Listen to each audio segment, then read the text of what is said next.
자, 이렇게 4월 22일 시장이 마감되었습니다. 어제보다는 조금 시장이 좀 살아나는 듯한 분위기예요. 하지만 아직은 조금 조정권이라고 봐야죠. 강하게 살아나지는 않고요.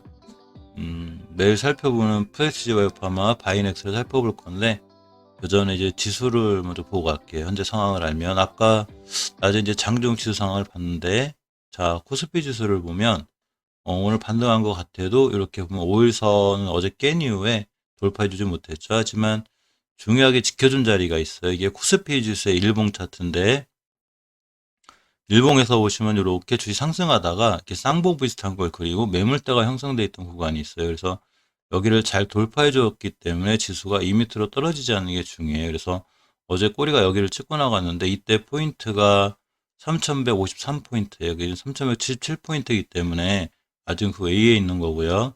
또 이렇게 5일선을 깼지만 12선 지켜준 분위기에서 이 밑으로 깨지 않고 옆으로 가면서 조정하는 거는 당연히 들어오는 이쁜 조정이니까 자, 어쩔 수 없고요.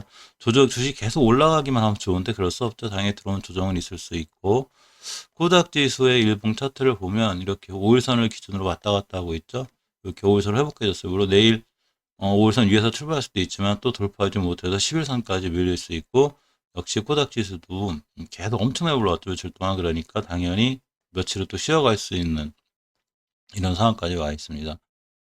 주봉에서는 아직 전주의 종가를 훼손하지 않고 코스닥 지수가 추세를 잘 유지하고 있습니다. 주식은 추세에 순응하기 때문에 추세를 유지하는 게 무엇보다 중요하고요. 코스피 지수의 주봉 차트도 보시면 이렇게 예전에 중요하게 뚫어놓은 매물대, 자, 3155포인트, 그러고 또 하나 이렇게 보시면 5주선 위에 있기 때문에 주식이 5주선 위에 있어야 돼요. 그래야 안정적으로 잘 흐를 수 있는데 이렇게 5주선 위에 있으니까 전체적으로 가벼운 조정은 들어와도 추세는 잘 유지하고 있다고 이렇게 볼 수 있습니다. 매일 살펴보는 프레시지 파마하고 바이넥스인데요.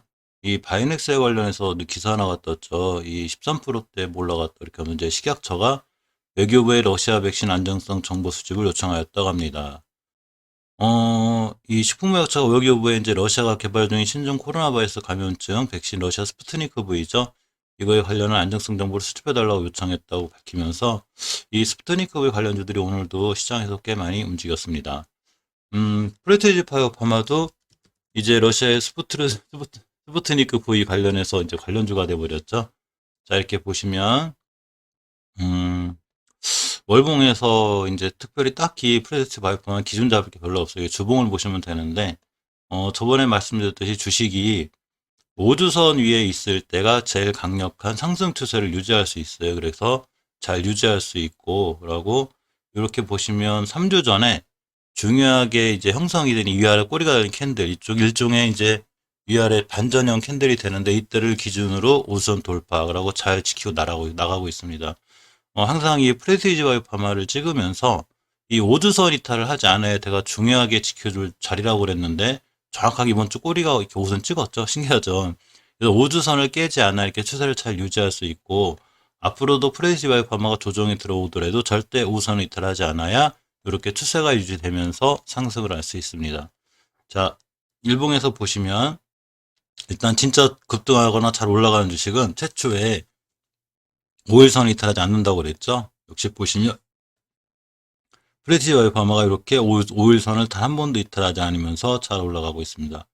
오늘 꼬리가 맞고 떨어진 자리는 당연히 이 노란 선, 21선이 생긴 변곡점이 있어요. 이때 21선이 처음 생기면서 변곡점이라는 게 생겼는데, 이 변곡점의 자리가 바로 가장 중요한 매물대가 되죠. 그러니까 매물대 맞고 떨어진 거예요. 특히 2월 24일부터 이렇게 3월 3일까지 옆으로 가면서 매물대가 형성됐는데, 이 자리를 맞고 이제 당연히 매물대를 맞고 떨어진 거죠. 그래서 또 조정이 들어오더라도 5일선을 이탈하지 않고 잘 타고 가는 게 중요해요. 그래서 5일선 이탈하게 되면 11선이나 21선까지 조정 들어올 수 있고, 그렇게 되면 주봉에서 이제 내일이 금요일이니까 내일 주봉 마감이 된 다음에 5주선까지 조정이 들어올 수 있는 그런 상황이 됩니다. 주식이 이렇게 끝도 없이 올라갈 수만 없기 때문에 조정이 들어오게 될 때 바로 깨지 않아야 될 자리면 깨지 않으면 돼요. 60분봉에서 보시면 이렇게 그려드린 게 이렇게 21선인데, 제가 어제 영상에서 이 21선을 잘 타고 올라가는 게 무척 중요하다고 그랬죠. 자, 그러니까 이렇게 20일 잘 타고 올라가고 있고, 추후에 살짝 이렇게 보시면 4월 20일처럼 살짝 깨질 수는 있어요. 하지만 이 자리만 깨지 않고 잘 돌아 나가주면 크게 상승할 수 있으니까 21선을 깨지 않는 게 중요하고, 이거에 앞서서 이번 주나 다음 주에 조정이 들어와도 5주선의 이탈 명심하셔야 되고요. 일봉에서 보면 가깝게는 5일선 이탈하지 않으면 추세가 잘 유지되니까 이런 거에 대한 대응은 따로 하셔야 되고, 그리고 이렇게 중요하게 지켜줘야 될 매물대 이런 것도 확인하시는 게 좋습니다. 대응이라는 게 별거 아니죠. 차익 실현할 때 반 정도는 분할 매도하고 나머지를 지켜보고 있다든가, 중요한 자리 이탈하면 일단 매도했다가 추후에 다시 한번 공략하는 이런 여러 가지 전략을 본인만이 가지고 있는 원칙대로 하는 게 가장 좋은 전략 같습니다. 자, 다음 바이넥스를 보면 역시 러시아 스푸트니크 V 관련해서 이렇게 크게 잘 급등하고 있죠. 지금 가장 중요한 매물대를 지나고 있죠. 요새 계속 바이넥스 영상을 자주 보시는 분들은 알 거예요. 보시면 이렇게 20년도 9월 달부터 이렇게 급락하기 전에 21년도 3월 달까지 중요한 매물대가 쌓여 있어요. 이런 식으로. 자, 근데 이 자리를 그냥 급락하고 내려왔죠. 이때가 3월 8일 때인데, 자, 이 자리를 지금 돌파하는 구간이 지나고 있죠. 그러면서 오늘 꼬리가 이 매물대 상단, 즉 전고점 근처에서 끝난 거죠. 이렇게 보시면 5일선이 기술적으로 봤을 때 쭉 꺾인 부분이 있어요. 보시게 되면,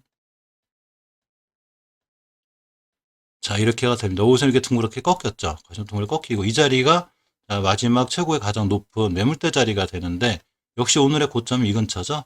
저 자리를 뚫고 안착을 하면 다시 날아가요. 근데 저 자리를 못 뚫으면 역시 추가로 밀릴 수 있고, 이렇게 보시면, 자, 이렇게 정확하게 이렇게가 됩니다. 가격으로 보면 33,400원, 33,400원대가 되는데, 오늘 종가가 32,250원이죠. 즉 34,000, 우선이 33,500원대 위에서 만약에 올라가주면 다시는 34,500 밑으로 떨어지지 않으면 이 가격대는 지금 저항선이지만 새로운 지지선이 돼서 굉장히 크게 상승할 수 있는 위치가 바이넥스죠.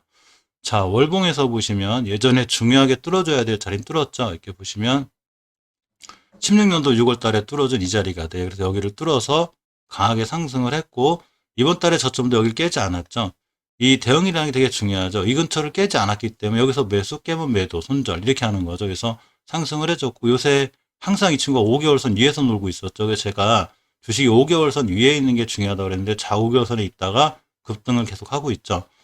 이번 주 거래일이 내일 하루 포함해서 6거래일 정도 남았는데, 이 6거래일에서도 이 5개월선 위에 있는 게 중요해요. 그래서 5개월선 위에 있어야 이게 추세가 상승이 될 수 있는데, 5개월선을 깨지 않는 게 무엇보다 중요하고요. 자, 주봉에서 보시면 주봉상을 일단 강력한 매물대를 돌파해 놓은 상태예요. 자, 얼마냐면 32,50원, 31,000원대가 돼요. 그래서 오늘 32,250원 끝났으니까 앞으로 31,000원대만 깨지 않으면 계속 우상향을 유지할 수 있고 추세가 굉장히 좋습니다. 역시 5주선이죠. 단 한 번도 5주선을 이탈을 하지 않고 잘 타고 올라가기 때문에 이 주식을 만약에 여기 사고 장기 투자로 가져갈 거면 앞으로 5주선을 이탈하지 않는 게 중요하고, 가깝게 일봉에서는 자, 5주선의 변곡점이 생겼죠. 31,000원대 이렇게 5주선이 이렇게 상승 하락 상승 하락을 하면서 중요하게 지켜줘야 될 이런 자리들이 생겼는데, 여기만 이탈하지 않으면 되는 거죠. 그러니까 이 자리 깨지 않으면 익절할 이유가 없고 계속 들고 가시면 돼요. 자, 일봉에서도 보시면 꼬리는 달렸지만 진짜 살아 올라가 급등하는 주식은 달려나갈 때 절대 5일선 이탈하지 않죠. 자, 이렇게 5일선을 훼손하지 않기 때문에 내일이나 내일모레도 5일선 이탈하지 않는 한 꾸준히 들고 가면 좋은 상승이 자, 유지될 수 있는 그런 위치에 있습니다. 매매동을 잠깐 볼까요? 하루하루가 크게 중요하진 않지만 어쨌거나 보시게 되면 개인이 홀로 매도했고 외국인 기관 투신 전부 들어왔죠. 자, 연기금 사모펀드 들어왔습니다. 물론 이러다가 하루 만에 팔기도 하는데, 자, 어쨌거나 좋은 오늘 하루만큼은 좋은 수급 상황이 보여지고요. 프레티지 바이오 파마도 이렇게 보시면 개인이 팔고 외국인 기관 투신 보험 기타 보험 연기금까지 다 매수를 해줌으로써 추세를 잘 유지하고 있는 좋은 현상이 있습니다. 따라서 아직은 상당히 두 종목 다 추세가 잘 유지되고 있고요. 주식은 추세에 순응하기 때문에 이러한 추세가 깨지기 위해서는 주봉에서 5주선을 이탈한다든가 예전 매물대로 다시 들어온다든가 이렇게 되기 때문에, 그렇게만 되지 않으면 추세를 잘 타고 잘 상승할 수 있습니다. 단지 이제 좋은 건 예전에 많이 고생하셨던 분들이 지금쯤이면 이제 거의 수익권이거나 또는 다 본전을 회복하지 않았을까, 이래서 자, 천만 다행입니다. 자, 매일 끝에 살펴보는 이 박림이란 회사인데요. 박림이랑 해설을 보면, 자, 월봉에서 추세가 잘 살아있죠. 이렇게 잘 살아있고, 자, 이제 며칠 조금 잘 올라가지 못하고 힘들어하긴 하지만, 이렇게 보시면 중요하게 뚫어준 자리가 하나 있어요. 즉, 이 녹색 선이 5개월 선인데, 5개월 선은 변곡점이죠. 이때 가격이 2,498원, 2,500원 생각하면 돼요. 지금 그 위에 있는데, 일단 2,500원만 이탈하지 않으면 이 추세를 잘 유지할 수 있고요. 2,500원을 이탈하게 되면 밑으로 무너질 수 있어요. 이거 60개월 선, 이 파란선이 60개월 선인데, 주식은 이 60개월 선 돌파하고 나갈 때가 엄청 강하게 2차 상승이 이루어져요. 여기서 1차 상승이 이루어진 다음에 60개월 선 뚫어주면 이게 2차 상승이 이루어지는데, 추세가 잘 살아있기 때문에 60개월 선까지만 오지 않으면 잘 올라갈 수 있고요. 주봉에서 보시면 역시 5주선이죠. 잘 지키고 나가고 있죠. 물론 5주선을 깨면 일단 위에서 보시는 분들은 손절, 밑에 분들은 익절 이런 게 많지만 5주선을 이탈하지 않으면 이 추세를 유지를 잘하다가 급등할 수 있습니다. 일봉에서 이제 이 주식 급등할 수 있는 좀 여건이 하나가 있는데, 이렇게 조용하던 주식이 이렇게 순간 땅 급등하고, 아이고, 이 거래량이 어디로 숨었을까요? 음, 이렇게 보시면 조용하던 주식이 거래량이 들어오면서 이때 땅 급등하고, 이때 급등하고, 또 조용하다가 급등하고 했기 때문에 평균 거래량이 그때보다는 지금이 훨씬 많죠. 뭔가 시장에 관심이 있는 거예요. 물론 이틀 동안 음봉으로 떨어지긴 했지만 11선을 잘 지켜주고 돌아나가면 순간 급등할 수도 있는 이런 주식의 박림입니다. 투자 매도 잠깐 볼까요? 개인이 홀로 사고 결국 개인이 팔고 뭐 크게 이제 거래량이 없기 때문에 하루는 중요한 건 아니지만 어쨌거나 박님도 꾸준히 관심 갖고 보셔야 되고, 단지 주식은 대형 영역이라고 그랬죠. 그러니까 5주선을 이탈한다거나 또는 추세가 깨지거나 그러면 그때 손절을 감행해야 되고요. 그게 아니면 꾸준히 들고 가면 월봉에서 자 이제 상승해서 계속 올라가는 중이기 때문에 주식은 추세에 순응한다고 그랬죠. 좀 더 좋은 모습을 보일 수 있지 않을까, 자 이렇게 생각해 봅니다. 이상 프레디치 바이오파마 바이넥스 박림에 관해서 살펴보았습니다. 감사합니다.